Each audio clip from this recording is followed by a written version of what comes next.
בוקר טוב ילדים, מה שלומכם? אנחנו שוב נפגשים, והפעם עם ספר חדש.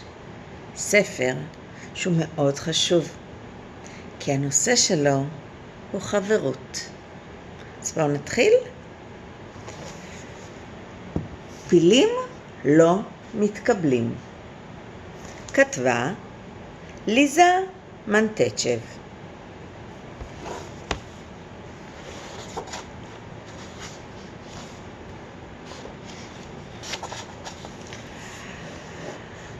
הבעיה בלגדל פילון כחיית מחמד היא שאף פעם לא באמת מרגישים שייכים. לאף אחד אחר אין פיל. בכל יום אני לוקח את הפילון שלי לטיול. הוא מתחשב מאוד בהליכה שלו. הוא לא כל כך אוהב את הסדקים במדרכות. אז אני תמיד חוזר ועוזר לו לעבור מעליהם, כי ככה חברים עושים.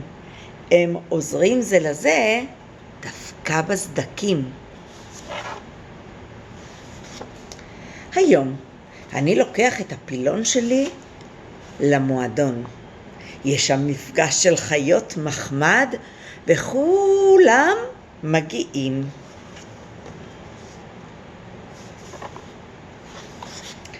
קדימה פילוני, ילד טוב. אני לוקח אותו על הגב במטרים האחרונים, ואני עוזר לו ואומר, יהיה בסדר, אל תדאג. כשאני מביט למעלה, אני פתאום רואה שלט על הדלת. מה כתוב בשלט? פילים לא מתקבלים. הפילון הקטן שלי מושך אותי בחזרה למדרכה. הוא מתעלם מהסדקים, כי ככה חברים עושים. הם מתגברים על הפחדים זה למען זה. אבל איך אנחנו מרגישים?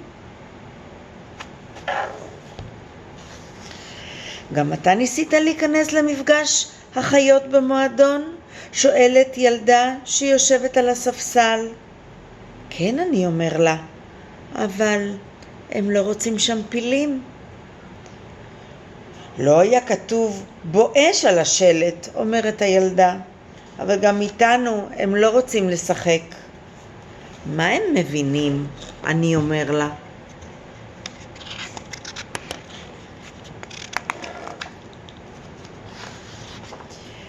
הוא לא מסריח הבואש שלי, הילדה מוסיפה. בכלל לא, אני מסכים.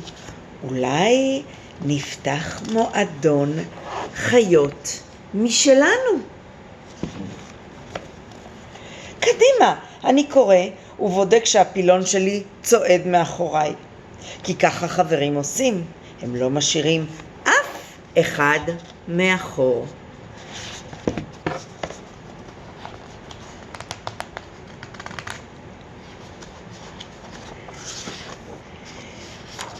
מה קרה?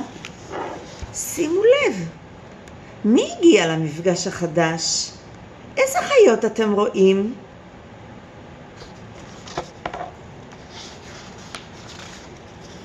אנחנו יכולים לשחק כאן, אומר אחד החברים החדשים שלנו.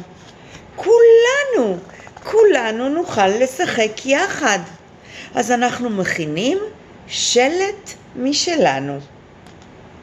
בשום פנים בלי זרים? לא, מה פתאום? בשלט שלנו כתוב, כולנו מוזמנים.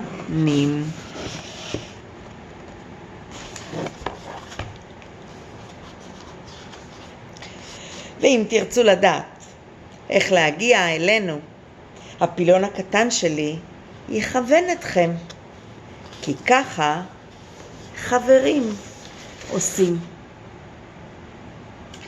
סיפור קצר על חברים, ואני מזמינה אתכם לחשוב מה אפשר לעשות בימים אלה שאנחנו רחוקים מהחברים? איך אפשר לשמור על קשר נחמד וטוב עם החברים הטובים שלנו? אולי נדבר איתם בטלפון, אולי נשלח מכתב או הודעה נחמדה, אולי נעשה להם הפתעה מצוירת. אז תחשבו על רעיונות. להתראות עד הפעם הבאה.